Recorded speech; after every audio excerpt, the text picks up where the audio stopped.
जोधपुर के मिर्ता रोड में करे रेलखंड का विंडो ड्वेलिंग निरीक्षण। डीआरएम अनुराग त्रिपाठी ने किया निरीक्षण। निर्माण कार्यों की गुणवत्ता का लिया जायजा। करौली के कुर्सी में चल रहे शिविर का औचक निरीक्षण। जिला कलेक्टर ने किया औचक निरीक्षण। यूडीआईडी कार्ड और पेंशन सत्यापन के लिए निर्देश दिए। हनुमानगढ़ स्थित गोगामेड़ी मेला क्षेत्र का निरीक्षण। सीडब्ल्यूसी मजिस्ट्रेट जितेंद्र गोयल ने किया निरीक्षण। मेले में बाल श्रम और बाल भिक्षावृत्ति पर दिखाई सख्ती। जोधपुर में थाने के बाहर हुआ जमकर हंगामा। घायल गाय को लेकर दो पक्षों में हुई भिड़ंत। पत्थरबाजी और लाठी चार्ज में लोगों में मचा हड़कंप। नागपुर में पुलिस ने बदमाशों का निकाला जुलूस। बदमाशों के पैरों में लगी थी गोली। लगड़ाते हुए चलते नजर आए बदमाश। नमस्कार, स्वागत है आपका। मैं हूं आपके साथ सपना दीपक मद्देशिया। बुलेटिन का आगाज करेंगे।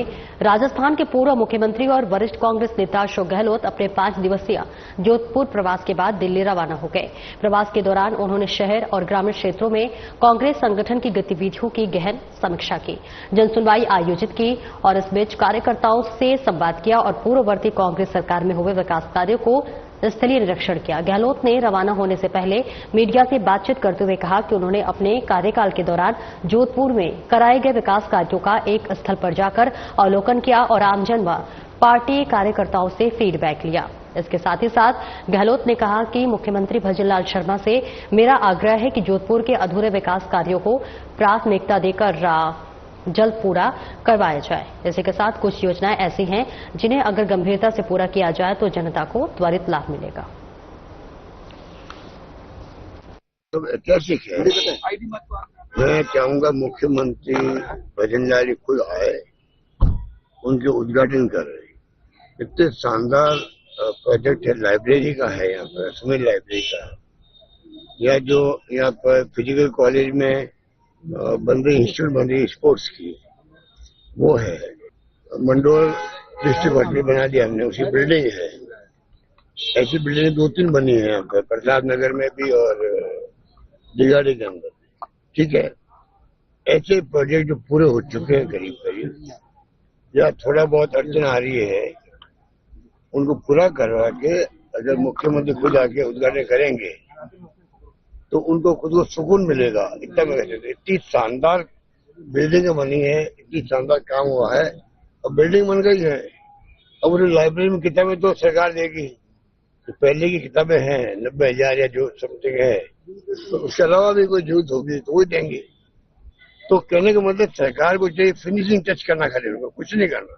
मेडिकल कॉलेज का मैंने देखा जाकर के, ये राजस्थान में पहली इंस्टीट्यूट बन गई है, लगभग मैंने 100 करोड़ रुपए दिए थे, शानदार बन गई है। अब उसके बाद में 1-2 करोड़ रुपए हैं और लगने हैं। वो मांग रहे हैं स्पोर्ट इंस्टीट्यूट वाले, जो मिस्टर रानावत है, कि मेरे पास पैसा है, खाली खर्च करने की परमिशन चाहिए मुझे। वो परमिशन नहीं मिल रही उनको, तो 2 करोड़ 2.5 करोड़ के काम बच गए हैं 100 करोड़ में। पैसा उनके पास है, आप परमिशन दे नहीं रहे हो। ये जो इस प्रकार के अपने पिन फिक्स कर रखे हैं, अटका रखे हैं, ये सरकार के हित में भी नहीं है। सरकार बदनाम होगी पूरी तरह से कि 100 करोड़ लग गए हैं, इंस्टीट्यूट शुरू नहीं हो रही है। तो कोशिश आएंगे 1000 स्पोर्ट्स मैन वहां पे उसमें भाग लेंगे।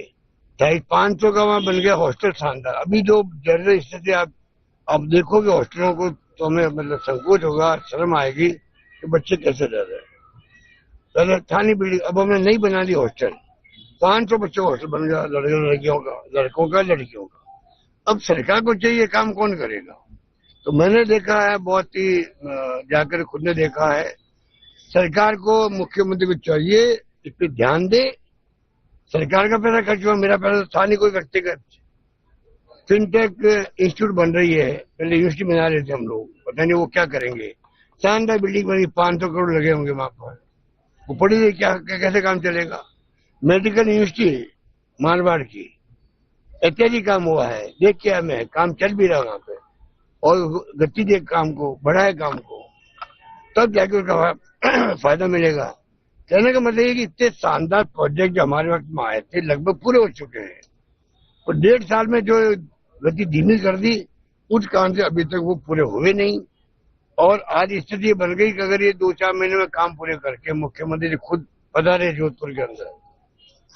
जोधपुर वासियों को अच्छा लगेगा, ये मुख्यमंत्री खुद आके उनका उद्घाटन कर रहे हैं, उनको खुद को सुकून मिलेगा, उनको प्रेरणा मिलेगी कि जोधपुर में जो काम हुए हैं मेरे काम में राजस्थान में और जगह करवाऊं। जोधपुर मंडल के मंडल रेल प्रखंड अनुराग त्रिपाठी द्वारा मेड़ता रोड बीकानेर रोड रेलखंड का विंडो ट्रेलिंग निरीक्षण किया गया, जहां पर निरीक्षण के दौरान उन्होंने अमृत भारत स्टेशन योजना के तहत पुनर्विकसित किए जा रहे रेलवे स्टेशनों का बारीकी से अवलोकन किया और निर्माण कार्यों की प्रगति की जानकारी ली। डीआरएम त्रिपाठी ने मेड़ता रोड रेलवे स्टेशन का दौरा कर यात्रियों को उपलब्ध सुविधाओं का जायजा लिया। उन्होंने रनिंग रूम में लोको पायलटों के लिए उपलब्ध सुविधाओं की जांच की और भोजन कक्ष का निरीक्षण कर वहां बन रहे भोजन को स्वयं खाकर उसकी गुणवत्ता और स्वाद की जांच की। डीआरएम ने भोजन को उत्तम और स्वादिष्ट बताया। इसके साथ ही उपस्थित कर्मचारियों के साथ संवाद स्थापित कर उनके सुझाव आमंत्रित किए गए और समस्याओं को सुना। मेड़ता रोड निरीक्षण के उपरांत डीआरएम त्रिपाठी नागौर पहुंचे, जहां उन्होंने नागौर और नोखा रेलवे स्टेशनों के पुनर्विकास कार्यों का बारीकी से निरीक्षण किया। इस दौरान यात्रियों के लिए उपलब्ध सुविधाओं एवं स्टेशन के व्यवस्थाओं का गहन अवलोकन किया गया। निरीक्षण के दौरान विभिन्न विभागों के वरिष्ठ अधिकारी भी उपस्थित रहे, जिनमें वरिष्ठ मंडल वाणिज्यिक प्रबंधक विकास खेड़ा, वरिष्ठ मंडल परिचालक प्रबंधक लोकेश कुमार, वरिष्ठ मंडल इंजीनियर मनोहर सिंह, वरिष्ठ मंडल इंजीनियरिंग के साथ साथ सुपरवाइजर और पर्यवेक्षक मौजूद रहे।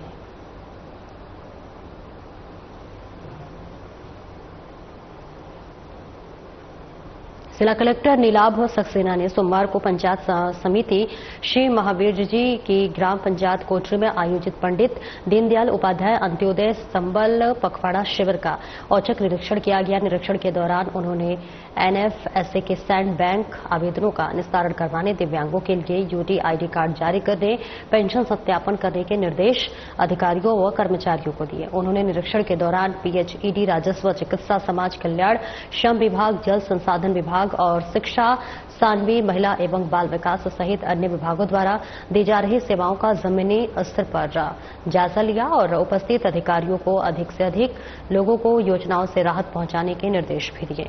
उन्होंने इस दौरान वहां उपस्थित लोगों से दी जा रही सेवाओं की जानकारी ली। अधिकारियों को समय पर उपस्थित होकर पखवाड़े को सफल बनाने के निर्देश भी दिए। जिला कलेक्टर ने कहा कि पखवाड़े का उद्देश्य अंतिम पंक्ति में बैठे लोगों को लाभान्वित कर अंत्योदय के मूल उद्देश्य को चरितार्थ करना है। इस दौरान तहसीलदार हर्ष सहाय, मीना सहित अन्य ब्लॉक स्तरीय अधिकारी उपस्थित रहे।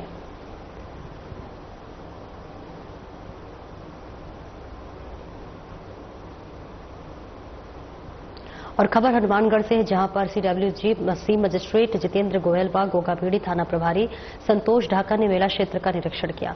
निरीक्षण के दौरान सीडब्ल्यूसी मजिस्ट्रेट गोयल ने बताया कि हम सब की जागरूकता से बच्चों का बचपन बचाया जा सकता है और बनाया जा सकता है। इस बीच यदि हर व्यक्ति ठान ले कि इस भिक्षावृत्ति कर रहे बच्चों को शिक्षा से जोड़ना है तो साक्षरता दर बढ़ने से सूबे का विकास परवान पर होगा। वही संकल्पित सुराज की अवधारणा फलीभूत होगी।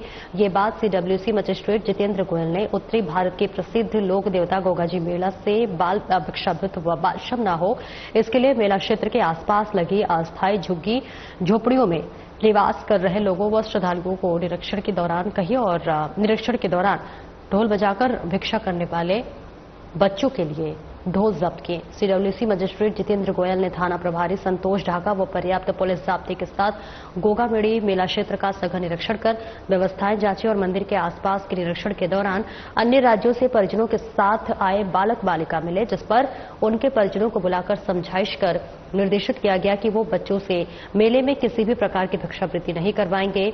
निरीक्षण के दौरान जितेंद्र गोयल व थाना प्रभारी ने श्रद्धालुओं को जागरूक करते हुए बच्चों को नकद में भिक्षा न देने के लिए समझाइश की, जिससे कि बाल भिक्षावृत्ति पर अंकुश लगने की बात कही। निरीक्षण के दौरान पूरे मेला क्षेत्र में जायजा के दौरान सीडब्ल्यूसी टीम और पुलिस जाब्ते को देख मेले में बाल भिक्षावृत्ति करने वाले बच्चे रफू चक्कर हो गए। मेला क्षेत्र के आसपास के दुकानदारों और होटल संचालकों को बच्चों से किसी भी सूरत में बाल श्रम नहीं करवाने के लिए समझाया।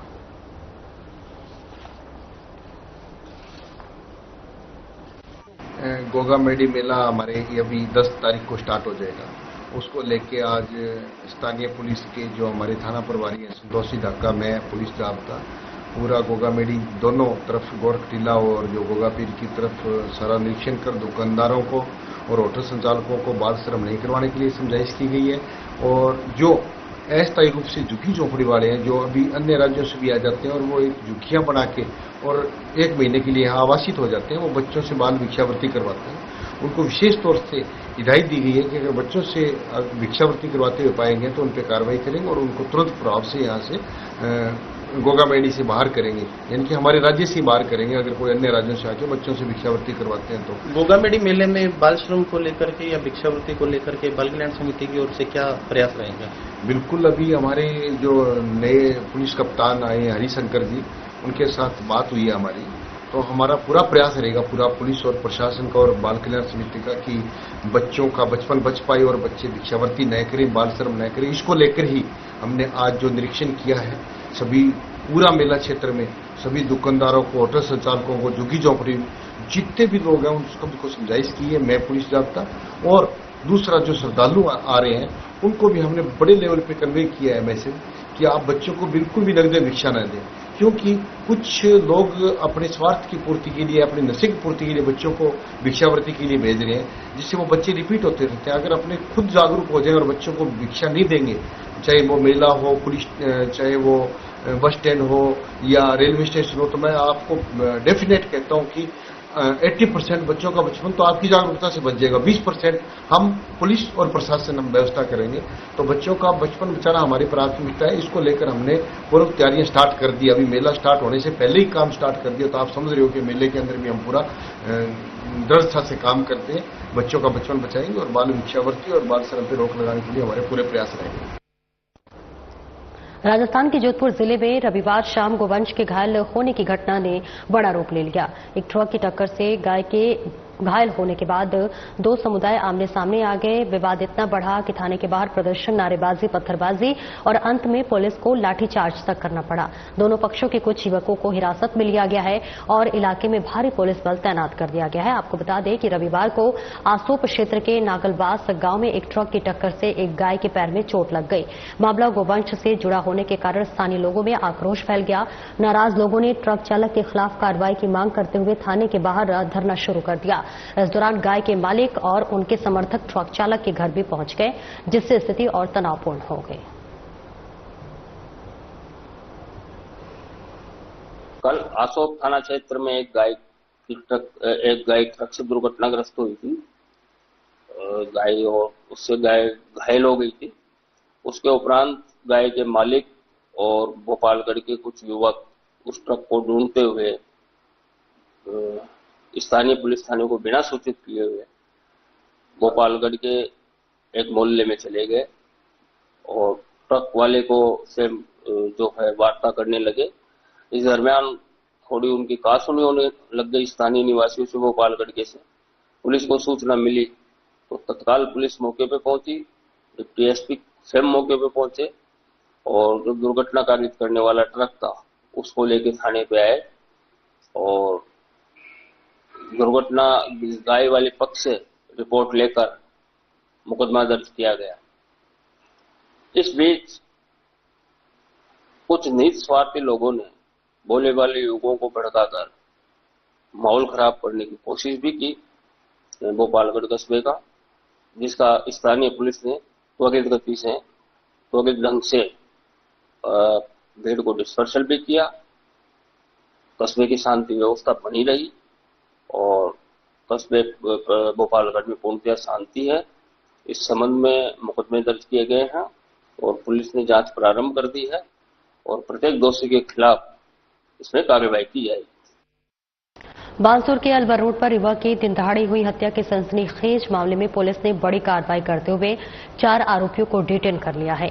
शुक्रवार की देर रात पुलिस सर्च अभियान को लेकर जंगल में गई, जहां आरोपियों ने पुलिस पर फायरिंग की। वहीं जवाबी कार्रवाई में पुलिस की तरफ से भी फायरिंग की गई, जिससे 2 बदमाशों के पैरों में गोली लगी है। बदमाशों के पास से विदेशी हथियार, अमेरिका गलौक पिस्टल और 3 देसी पिस्टल सहित 4 आरोपियों को गिरफ्तार किया गया। इसके बाद सोमवार को बानसूर पुलिस ने इन आरोपियों को हरसोरा थाना सुपुर्दगी के लिए ले जाया गया। वहीं उसके बाद कस्बे के मुख्य मार्गों पर जुलूस निकाला गया है, जिससे कि आमजन में सुरक्षा का विश्वास और अपराधियों में भय का माहौल बनाया जा सके। पुलिस अधिकारियों के अनुसार इन चारों आरोपियों ने 24 जून को कस्बे के अलवर बाईपास रोड पर एक शराब ठेकेदार सुनील पर कई राउंड फायरिंग कर उसकी हत्या कर दी गई थी। हत्या के बाद आरोपियों ने सोशल मीडिया पर वीडियो डालकर पुलिस और कानून व्यवस्था को खुलेआम चुनौती दी थी, जिससे इलाके में दहशत फैल गई थी।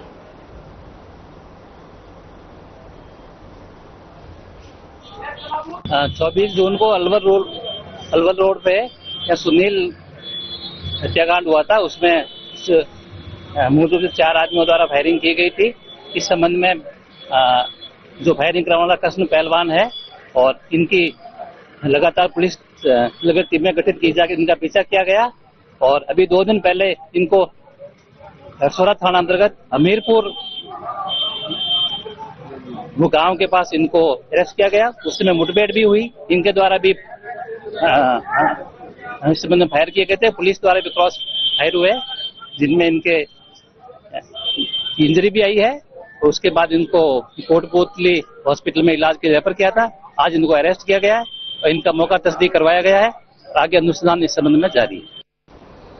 खबर हनुमानगढ़ से, जहां खेत से घर लौट रहे गांव धोलीपाल की एक महिला का रास्ता रोककर कानों में पहरी सोने की बालियां लूटकर ले जाने के मामले में 48 घंटे में कार्रवाई करते हुए सदर पुलिस ने 2 आरोपियों को बापर्दा गिरफ्तार किया है। आरोपियों की शिनाख्त परेड करवाई जा रही है। तो वहीं सदर पुलिस के अनुसार 28 जून को धोलीपाल की शांति देवी खेत से घर लौट रही थी, तभी मोटरसाइकिल पर सवार 3 युवकों ने रास्ता रोककर उनके कानों की बालियां लूट ली। इस घटना को लेकर 29 जून को पीड़िता ने थाने में रिपोर्ट दर्ज करवाई थी, जिस पर पुलिस ने केस दर्ज कर जांच पड़ताल की है। संदिग्धों से पूछताछ के बाद 2 आरोपियों सफदर उर्फ सबर हुसैन पुत्र माम हुसैन और हरदीप सिंह पुत्र गुरजंट सोनी निवासी ढालिया को गिरफ्तार कर लिया गया है। गिरफ्तार आरोपियों के विरुद्ध पूर्व में भी मारपीट व लूटपाट के मामले दर्ज हैं। लूटी गई बालियों की बरामदगी और तीसरे आरोपी की तलाश जारी है।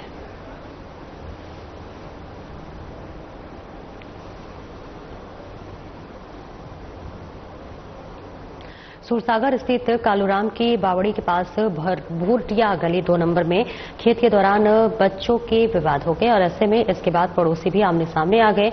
इसमें 2 महिलाएं सहित 8 लोग घायल हो गए। इसके बाद दोनों पक्षों ने सूरसागर थाने में क्रॉस केस दर्ज करवाया। जानकारी के मुताबिक शनिवार को बच्चे खेल रहे थे, तभी उनके किसी बात को लेकर विवाद हो गया। एक महिला ने कुछ बच्चों को अपने घर भेजा। इस दौरान पड़ोसी वहां आया और झगड़ा करने लगा। इससे माहौल गर्मा गया। दोनों पक्षों के बीच जमकर मारपीट हुई। दोनों ने एक दूसरे पर लाठी डंडों से हमला कर दिया। इसमें 2 महिलाओं सहित 8 लोग घायल हो गए। सूचना पर पहुंची पुलिस ने घायलों को अस्पताल भेजा। भोटिया गली 2 निवासी विमला ने पड़ोसी दिनेश पवार और उसके घर वालों के खिलाफ हमले का मामला दर्ज करवाया है। नंदकिशोर पवार ने दौलतराम व उसके परिजनों के खिलाफ क्रॉस केस दर्ज करवाया है।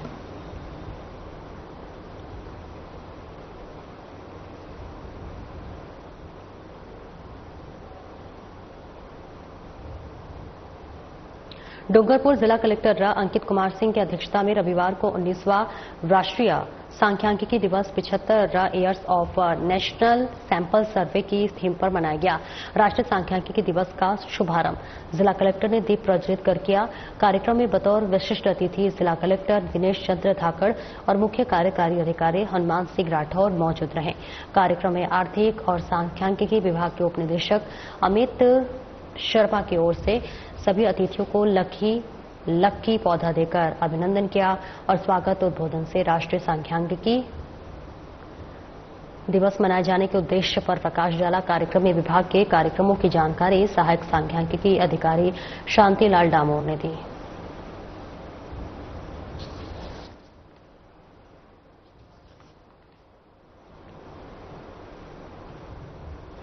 राजस्थान राज्य भारत स्काउट और गाइड स्थानीय संघ करौली के तत्वाधान में राजकीय उच्च प्राथमिक विद्यालय नंबर 6 शिकारगंज में आयोजित ग्रीष्मकालीन अभिरुचि और कौशल विकास प्रशिक्षण शिविर का समापन किया गया।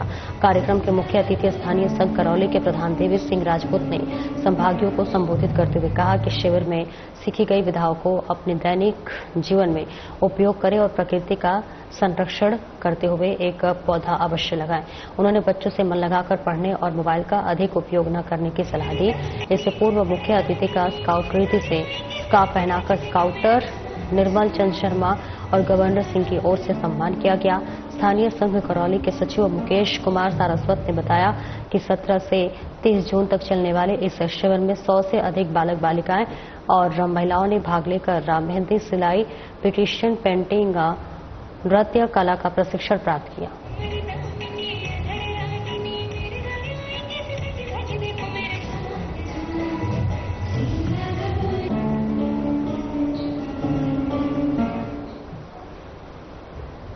बीकानेर में एक धार्मिक कार्यक्रम के राष्ट्रीय संत और महामंडलेश्वर सरजूदास महाराज ने यूपी में हुए कथावाचक युवा विवाद पर अपनी बेबाक राय रखी है। उन्होंने कहा है कि ब्राह्मण देव इस कथा को पढ़ते हैं, उस परंपरा को हमें निभाना चाहिए, लेकिन मैं ये नहीं कहता कि कौन कथा करता है और कौन नहीं करता।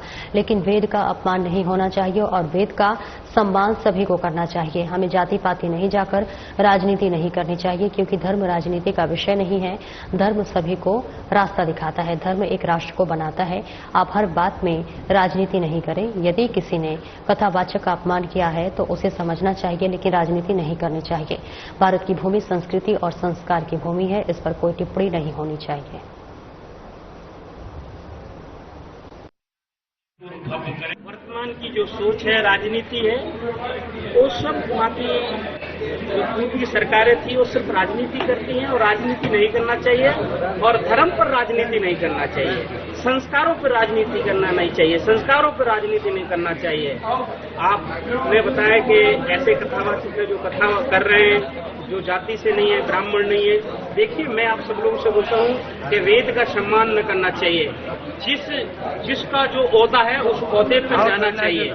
जिस कार्य जो दिया है उस कार्य को देना चाहिए। ब्राह्मण को पूजा करना ही है। देखिए, हमारे 4 कौम है, हमारे 4 हैं, तो हमको चारों में रहना चाहिए। हमको किसी वेद का अपमान नहीं करना चाहिए, किसी सोच का अपमान नहीं करना चाहिए। हमको जाति पाति में नहीं भटकना चाहिए, हमको सब संस्कारों में भटकना चाहिए।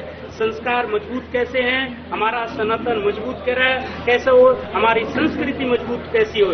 ना ही हमको किसी कहीं भी राजनीति में आने के दबाव में हमको ऐसा धर्म का दुरुपयोग नहीं करना चाहिए। अखिलेश यादव ने जो बयान दिया है उसको किससे सहमत है? क्योंकि अखिलेश एक राजनीतिक व्यक्ति हैं और उनके पूरे परिवार में राजनीतिक भरा हुआ है और वो सिर्फ राजनीति ही बोल सकते हैं। जब उनके उत्तर प्रदेश में मेरी रामायण का अपमान होता है, उनका नेता अपमान करता है, तो उस पर टिप्पणी नहीं करेंगे, उसका सम्मान करेंगे।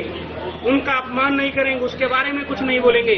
मगर जहाँ वेद को छेड़ने की आती है, वहाँ वेद को खत्म करने की बात आती है, जब उनकी कास्ट से बात आती है तो हर जगह वो बोलते हैं, क्योंकि उनको राजनीति करना है, धर्म से राजनीति करना है। और वर्तमान की वहाँ की सरकार है वो राजनीति नहीं करने देगी, धर्म पर राजनीति नहीं करने देगी। उस अयोध्या में राजनीति नहीं करने देगी जहाँ श्री राम जी विराजते हैं, उस मथुरा में राजनीति नहीं करने देगी जहाँ कृष्ण भगवान पधारे हैं। इसलिए ना ही अखिलेश जी की राजनीति चलेगी, ना ही किसी की राजनीति चलेगी। धर्म की राजनीति चलेगी, संस्कृति की राजनीति चलेगी, संस्कारों की राजनीति चलेगी। जातिवादी बिल्कुल जाति पाति पे नहीं बटना चाहिए, संस्कारों पर बटना चाहिए। हम कहाँ जाति पाति पे बहुत दूर है, जाति वासियों से हमको बहुत दूर आगे निकल जाना चाहिए। हाँ, किसी का अपमान ना हो, किसी मनुष्य का अपमान न हो।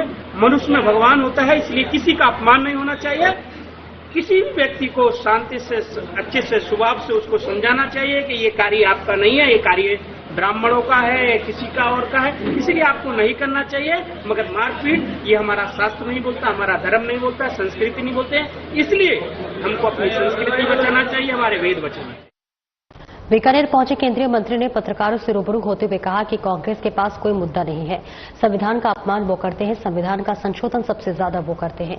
कांग्रेस का उत्तरी राज्यों में इंदिरा जी के समय अधिवेशन हुआ है, जिसमें प्रस्ताव पास होता है कि अगर सुप्रीम कोर्ट है, कोर्ट सरकार का कहना नहीं मानते हैं तो पूरा संविधान ही बदल डालो। उन्होंने कहा कि कांग्रेस संविधान का पाठ हमें नहीं हमें संविधान का पाठ पढ़ा रही है। संविधान को नरेंद्र मोदी ने 2019 में शपथ लेते हुए नमन किया, फिर भी उन पर संविधान को तोड़ने का आरोप लगा रहे हैं। वहीं उन्होंने राहुल गांधी के आरोप को नकारते हुए कहा कि बीजेपी के कार्यकाल में 25 करोड़ गरीबी रेखा से बाहर आए हैं और आज गरीबों को मकान, फ्री गैस, अनाज, मकान मिला।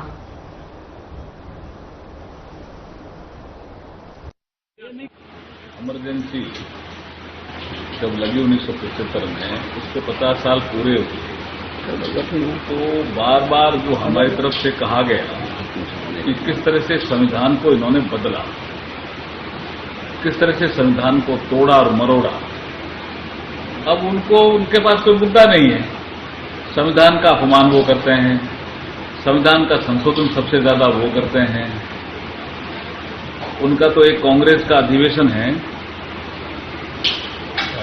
उत्तरी राज्यों में है एक जगह अधिवेशन इंदिरा जी के समय, जिस समय एक प्रस्ताव पास होता है कि अगर सुप्रीम कोर्ट, हाई कोर्ट अगर सरकार का कहना नहीं मानती हो तो पूरा ही संविधान बदल दो, पूरा ही बदल दो।